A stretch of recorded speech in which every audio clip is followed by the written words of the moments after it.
আসসালামু আলাইকুম ওয়া রাহমাতুল্লাহি ওয়া বারাকাতুহু।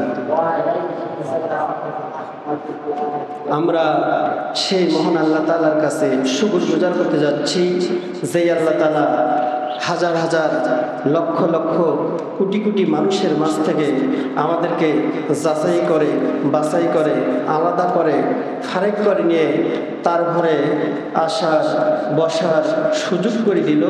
এই জন্য আমরা সেই মহান আল্লাহ তাআলার কাছে শুকরগুজার করতে যাচ্ছি। বুকের সাথে যত শক্তি আছে মুখের কাছে নিয়ে এসে বলতেছি আলহামদুলিল্লাহ। আমরা তার প্রতি একবার সংক্ষিপ্ত দরুদ পাঠ করছি, যার কাছে আমরা পেয়েছি মহাবিশ্বের বিস্ময় পবিত্র আল কুরআন, যিনি আমাদের সকল নবীদের নবী, যিনি সকল দার্শনিকের দার্শনিক, যিনি সকল বৈজ্ঞানিকের বৈজ্ঞানিক, যিনি সকল ডাক্তারের ডাক্তার, যিনি সকল মাস্টারের মাস্টার, তিনি হচ্ছে আমাদের গুনাহগার উম্মতের কান্ডার, রহমতের ভান্ডার। তার প্রতি একবার আমরা সংক্ষিপ্ত দরুদ পাঠ করছি, সকলে বলছি সাল্লাল্লাহু আলাইহি ওয়াসাল্লাম। আমার ভাইরা, আমাদের মাঝ থেকে রমজান মাস বিদায় নিয়ে চলে গেছে, কিন্তু আপনি আমি যদি ভাত খাই, তরকারি খাই, খাওয়ার পরে সব খাওয়া দাওয়া শেষ, তারপরে একটা জিনিস আছে, যদি আমরা এই প্লেটটা চেটে পুটে খেয়ে নেই, মুছে খেয়ে নেই, তাহলে এটা স্বাদ যেন আর একটা, তাই না? মানে আপনি আমি যে ভাত খাইলাম, খাওয়ার পর যে একটা আমরা স্বাদ পাইলাম, পরে যে আমরা প্লেটটা চেটে পুটে খাইলাম, আঙ্গুলটা চুষে খাইলাম, এটা কেন জানি স্বাদ আর একটা। ঠিক একই অবস্থা আল্লাহ তাআলা বলল যে এই যে রমজানের 30টা রোজা যারা দিল, সিয়াম সাধনা একটি মাস করলো, করার পর এই মানুষগুলা, আপনি আমি একটি মাস সিয়াম সাধনা করছি, করার পর ঈদের পরের দিন কিন্তু আর আমাদের খাইতে ইচ্ছা হয় না, কারণ আমাদের অভ্যাস হয়ে গেছে যে আমরা একটি মাস সিয়াম সাধনা করছি, মানে দিনের যে খাবারটা আমরা সেটা ভুলে গেছি। এই জন্য আল্লাহ তাআলা বলল, তোমরা যে একটি মাস সিয়াম সাধনা করলে, মানুষগুলো ঈদের পরের দিন খাওয়ার কথাটা ভুলে যাবে। এই ভুলে যাওয়ার কারণে আমি আল্লাহ রাব্বুল আলামিন, একটি মানুষ যদি সে ভাত খাওয়া শুরু করে দিল, খাওয়ার পর যে স্বাদটা অনুভব করলো, অনুভব করার পর এই মানুষটা যদি শেষ পর্যন্ত প্লেটটা চেটে পুটে খায়, সে ওখান থেকে যেন আর একটা স্বাদের অনুভব পায়। সকলে বলি না সুবহানাল্লাহ। ঠিক আল্লাহ তাআলা বলল, যে মানুষটা একটি মাস সিয়াম সাধনা করলো, করার পরে এই মানুষের মাঝে একটা নেশা থেকে যায়, কারণ আমি একটি মাস তো রোজা রাখলাম, কিন্তু সে রোজা ভাঙার পরেও মনে হয় মানুষটা রোজা রেখেছে। কথা বলেন ঠিক কি না?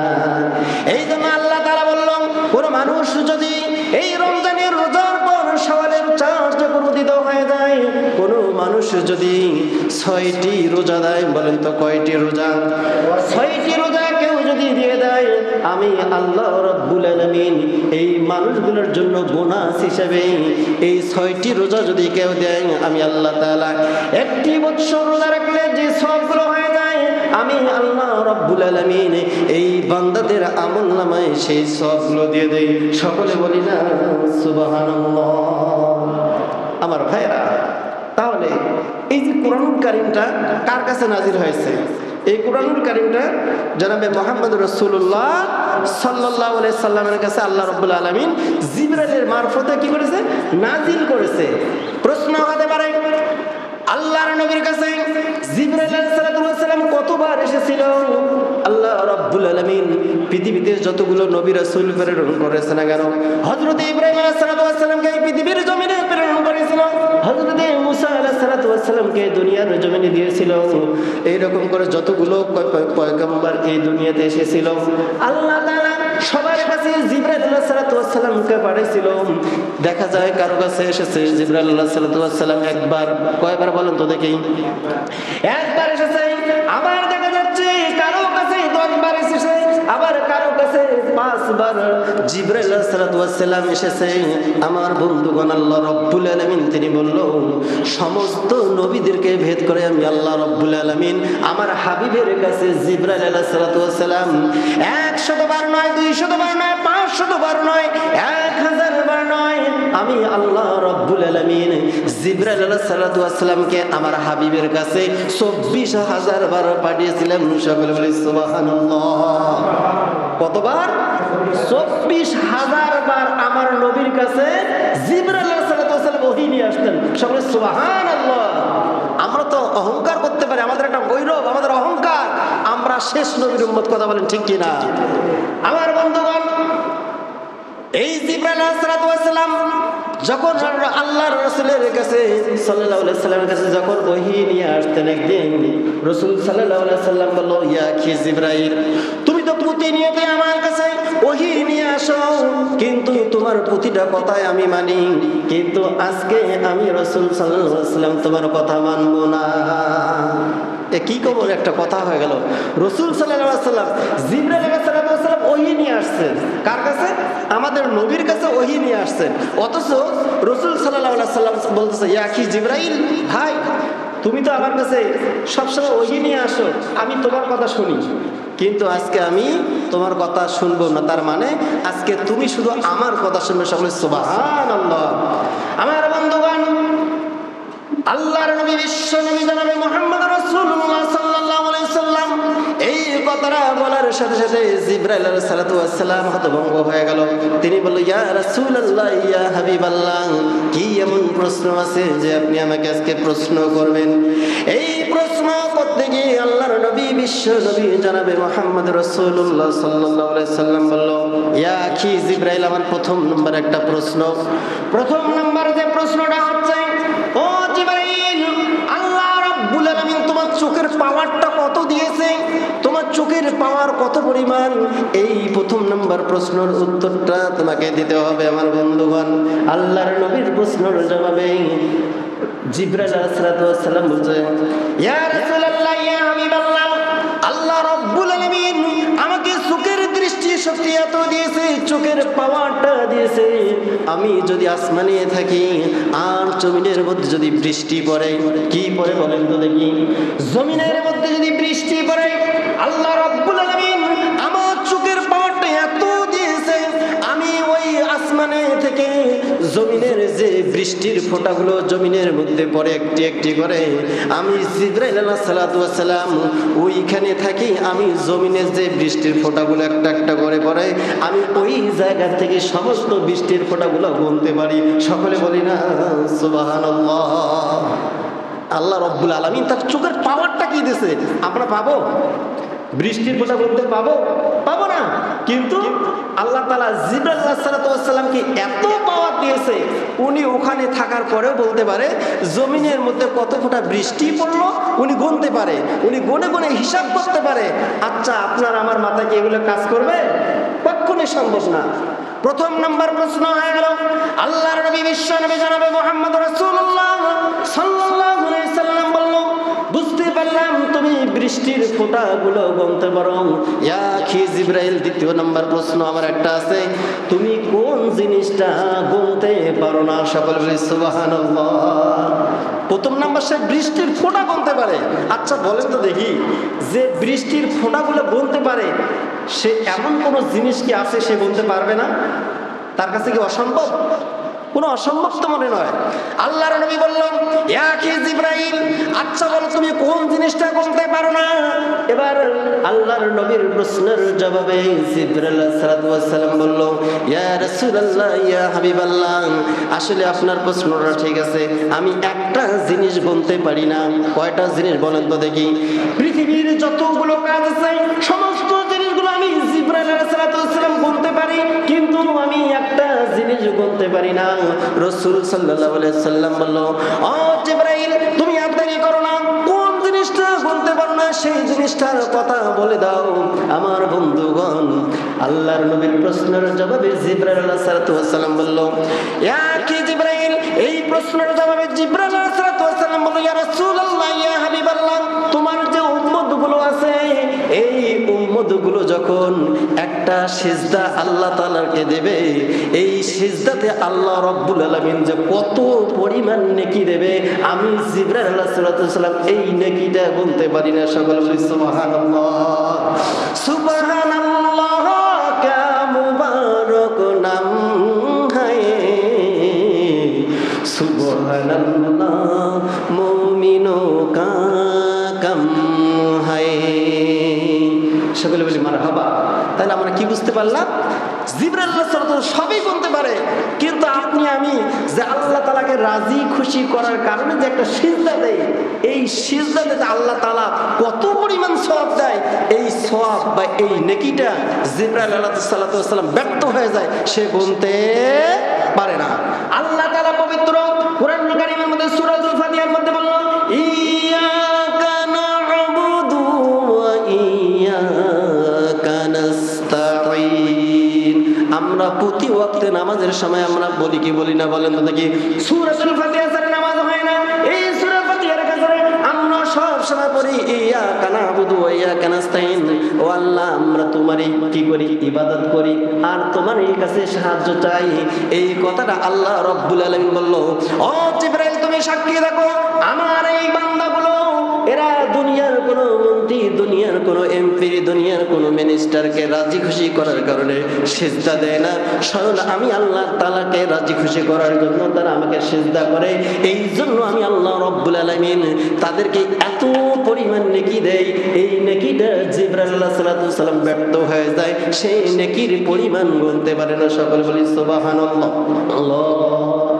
আমার ভাইয়েরা, তাহলে আমরা বুঝতে পারলাম আপনার আমার একটা সিজদার যে গুরুত্ব, সিজদার যে ফজিলত, এটা আমরা কি বলতে ভুলতে পাবো না? স্বয়ং জিবরাইলও পারে না, কিন্তু আজকে আমরা মানুষ, অনেক মানুষ আছে খেলায় সময় নষ্ট করতেছে, বাড়িতে বসে আছে। তারা কি তা এক মন করে একটা আইসক্রিম, এই যে গরমের সময় আসছে না, গরমের সময় আমরা কি খাই? গরমটাকে নিবারণ করার জন্য আমরা কি খাই? অনেকে আইসক্রিম খায়, ঠান্ডা খায় যেটাকে বলা হয়। আচ্ছা বলেন, প্রশ্ন করা হয় যে তুমি কি কারণে আইসক্রিম খাও? প্রশ্ন হয় কি হয় না? আমরা কি কারণে নামাজ পড়ি? আমরা কি কারণে কোরআন পড়বো? অবশ্যই তো একটা কারণ আছে, আছে কি আছে না? ঠিক একই অবস্থায় এই দুনিয়ার মানুষগুলোকে যদি বলা হয় যে আপনি কেন আইসক্রিম খান, তারা এক কথায় বলে দেবে আইসক্রিমটা আমরা এই জন্যই খাই, আমাদের ভিতরে যে গরমটা আছে এই গরমটাকে নিবারণ করার জন্য আমরা কিছু ক্ষণিকের জন্য একটা আইসক্রিম খাই, ভেতরটা ঠান্ডা থাকে। কথা বলেন ঠিক কিনা? আবার বন্ধুগণ, দেখা যাচ্ছে দুইজন বন্ধু, একজন আইসক্রিম নিছে, আরো একজন আইসক্রিম নিছে। একজন বন্ধু আইসক্রিম খাচ্ছে আর একজন বন্ধু বলতেছে তুমি আইসক্রিম খাও, আমি কিন্তু আইসক্রিম খাবো না, দেখি আইসক্রিমটা আমার ঠিক থাকে কিনা। আচ্ছা বলেন তো দেখি, আইসক্রিম ঠিক থাকবে? থাকবে? মনে করে আপনি টাকা দিয়ে কিনছে, আরো একজন কিনছে, সে একজন খাচ্ছে আর একজন খাচ্ছে কি না খেয়ে বলতো দেখি ধরি দেখি আইসক্রিমটা আমার থাকে কিনা। আচ্ছা বলেন আইসক্রিম থাকবে? কেন থাকবে না? আইসক্রিমটা কি হবে বলেন তো দেখি? বলে যাবে। আচ্ছা এখানে বোঝা গেল বুদ্ধিমানকে, বুদ্ধিমানকে যে টাকা দিয়ে কিনলো, কিনার পর সে খাচ্ছে, এ হচ্ছে বুদ্ধিমান। আর সবচেয়ে বোকা হচ্ছে কারা? যারা আইসক্রিম টাকা দিয়ে কেনার পর হাতের মধ্যে ধরে থাকে, আইসক্রিম গলে গলে কি করছে? পড়ে যাচ্ছে, সে খাচ্ছে না, তার মানে হচ্ছে এক নম্বর বোকা। ঠিক একই অবস্থায় আজকে মুয়াজ্জিন সাহেব আল্লাহু আকবার ধ্বনি দিল, যে সমস্ত মানুষগুলো ওই আইসক্রিম টাকা দিয়ে কেনার পরে যে খাচ্ছে, আজকে মুয়াজ্জিনের ডাকে যারা সারা দিয়ে মসজিদের মধ্যে আসলো, ওই লোক আর এই লোক হচ্ছে একই লোক। কথা বলেন ঠিক কি না? কিন্তু যারা মুয়াজ্জিনের আযান শোনার পর যারা কর্ণপাত করলো না, ওই আইসক্রিম ধরে থাকার পর যেমন গলে গলে যাচ্ছে, ঠিক মানুষের অবস্থাগুলো এরকম হচ্ছে। যারা নামাজ পড়ে না, এই মানুষের কাছ থেকে হায়াতগুলো ওই আইসক্রিমের মতো গলে গলে যাচ্ছে। কথা বলেন ঠিক কি না? আমার ভাইয়েরা, আসুন আজকে আমি যে সূরাতুল মুলুকের একটা আয়াত তেলাওয়াত করেছি, যে সূরা মুলুকের মধ্যে আল্লাহ তাআলা বলল, গোটা বিশ্ববাসীকে জানাই দিয়ে বলল, তাবারাকাল্লাযী বিয়াদিহিল মুলকু ওয়া হুয়া আলা কুল্লি শাইইন কাদির। আল্লাহ তাআলা বলল, সেই মহান আল্লাহ তাআলার সত্তার শপথ, যে আল্লাহ তাআলার হাতের মুঠোয় গোটা পৃথিবীর রাজত্ব। কার হাতের মুঠে বলেন তো দেখি? আপনার আমার না, আল্লাহ তাআলা পবিত্র কোরআনুল কারীমের মধ্যে বলল, তাবারাকাল্লাযী বিয়াদিহিল মুলকু ওয়া হুয়া আলা কুল্লি শাইইন কাদির। আল্লাহ তাআলা স্বয়ং তিনি নিজেই বলল যে গোটা পৃথিবীর রাজত্ব আমার হাতের মুঠো। আচ্ছা বলেন তো দেখি, যে আল্লাহ তাআলা এই কথা বলল, আল্লাহকে প্রশ্ন করব, আল্লাহ তুমি কেন এই কথা বললে? আল্লাহ রাব্বুল আলামিন প্রতিটা মানুষকে জানাই দিয়ে বলল, আল্লাযী খালাকাল মাউতা ওয়াল হায়াতা লিয়াবলুয়াকুম আইয়ুকুম আহসানু আমালা। সকলে বলছি আল্লাহু আকবার। আমার বন্ধুগণ, আল্লাহ তাআলা বলল আল্লাযী খালাকাল মাউতা। প্রশ্ন হতে পারে এখানে মাউতা মানে কি? মরণ। আল্লাহ তাআলা আপনার আমার এখানে সৃষ্টির কথা কিন্তু বলল না। আল্লাহ তাআলা আগে কিন্তু উচ্চারণ করলো মাউত, মানে মরণের কথাই বলল। আল্লাযী খালাকাল মাউতা, তারপর আল্লাহ তাআলা বলল ওয়াল হায়াতা, তার মানে আপনার আমার জীবনের কথা কিন্তু পরে আল্লাহ রাব্বুল আলামিন বলে দাও। এর দ্বারা আল্লাহ তাআলা আমাদেরকে কি বোঝাচ্ছে আমার বন্ধুগণ? আল্লাহ রাব্বুল আলামিন বলল আমি আল্লাহ তাআলা প্রতিটা মানুষের জন্য আগে মরণের কথা বললাম। তার মানে এখান থেকে আমরা অনুভব করতে পারলাম কোন মানুষ যদি একবার না দুইবার নয়, এইভাবে যদি কয়েকবার মরণের কথা চিন্তা করে, আল্লাহর কোরআন বলতেছে আল্লাযী খালাকাল মাউত, মানে তোমরা মরণের কথা স্মরণ করো। আর যদি কোনো মানুষ যদি মরণের কথা স্মরণ করতে পারে, এই মানুষের দ্বারা দুনিয়ার কোনো খারাপ কাজ হওয়া সম্ভব নয়। কথা বলেন ঠিক কিনা? প্রশ্ন হতে পারে আল্লাহ মাউত বুঝতে পারলাম, ওয়াল হায়াতা আপনার আমার জীবনের কথা বুঝতে পারলাম, আল্লাহ এর পিছনে তোমার কারণটা কি? আল্লাহ রাব্বুল আলামিন সুন্দরভাবে মানুষকে জানাই দিল আল্লাযী খালাকাল মাউতা ওয়াল হায়াতা লিয়াবলুয়াকুম আইয়ুকুম আহসানু আমালা। আপনার আমার এই যে আজকে আমাদের মসজিদে তাবলীগ জামাতের ভাইরা আসছে, এর উদ্দেশ্যটা কি? অবশ্যই একটা উদ্দেশ্য আছে না? হয়তোবা কেউ 3 চিল্লা, কেউ 1 চিল্লা, এভাবে দেওয়ার জন্য তো আসছে। উদ্দেশ্য একটা আছে কি আছে না? তা আল্লাহ তাআলাকে আমরা প্রশ্ন করব, আল্লাহ তুমি কেন মানুষকে তৈরি করলে? আবার কেন আগে মরণের কথা বললে, তারপর তার হায়াত, তার মানে জীবনের কথাটা বললে? এর কারণটা কি? আল্লাহ তাআলা গোটা বিশ্ববাসীকে জানাই দিল। আল্লাহ তাআলা বলল আহসানু আমালা, এই মানুষগুলোর যে সুন্দর আমলগুলো আছে, এই আমলের জন্য আমি আল্লাহ রাব্বুল আলামিন এই আমলটা যেন মানুষের পরিশুদ্ধ আর সুন্দর হয়ে যায়, এই জন্য আমি আল্লাহ তাআলা এই সুন্দর কে কে বেশি সুন্দর আমল করতে পারে, আমি আল্লাহ রাব্বুল আলামিন এই জন্য আমার বান্দাগুলোকে সৃষ্টি করেছি। সকলে বলি না সুবহানাল্লাহ।